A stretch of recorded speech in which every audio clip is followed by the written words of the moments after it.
আসসালামু আলাইকুম বন্ধুরা। আমরা গুণ অঙ্ক বিভিন্ন রকম করে থাকি, বিভিন্ন নিয়মে করে থাকি। তৃতীয়, চতুর্থ, পঞ্চম শ্রেণীতে আমরা অনেক ধরনের অনেক নিয়ম করেছি। আজকে আমি তোমাদের মাঝে একটা ভিন্ন রকম নিয়ম নিয়ে এসেছি। বলতে পারো ভিন্ন রকমটা কি? ভিন্ন রকম হলো আমরা যেই ধরনের নিয়মে অঙ্ক করি তার চেয়ে ভিন্ন। সেটা নাম হলো লীলাবতী পদ্ধতি।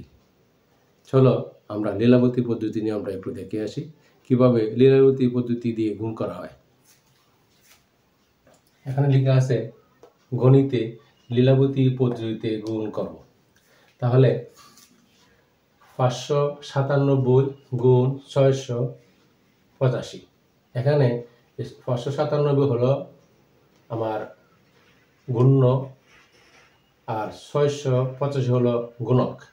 তাহলে আমি গুণ্যকে উপর রেখে আর গুণককে পাশে রাখবো।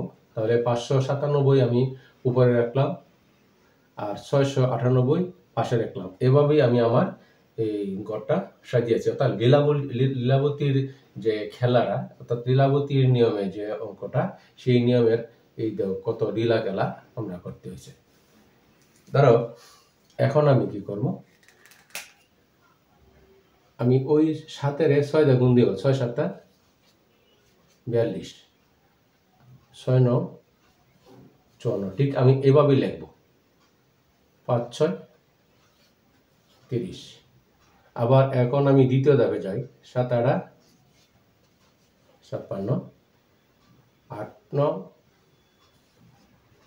72, 5 8 40, 5 7 35, 5 9 45, 5 5 25।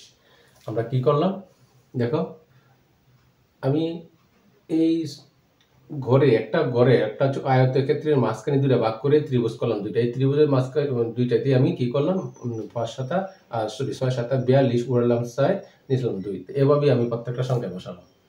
এখন আমি যে ধরো এখানে আড়াআড়ি প্রথম করে আছে 5, পরে এই আড়াআড়ি ঘরের মধ্যে আছে 5 3 8 8 8 6 8 8 6 আছে 12 13 14 4, হাতে আছে 1 নিয়ে আমি এই করবো। তাহলে 5 আর 1 6 6 আছে 10 10 আর 2 12 12 আর 5 17 17 আর 2 19, হাতে আছে 1 নিয়ে এলাম আমি এদিকে 3 7 3 10 10 আর 4 14 14 4 18 8, হাতের আছে 1, তাহলে 5 5 আর 5 10 0, হাতের আছে 1 হলো 3 আর 1 4।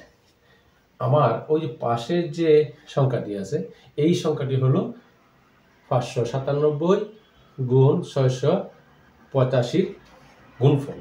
তাহলে আমি লিখতে পারি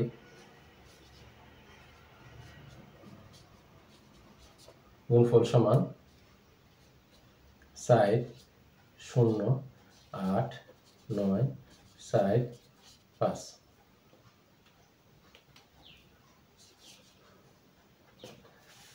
হ্যাঁ বন্ধুরা, এই হলো লীলাবতী পদ্ধতিতে গুণ।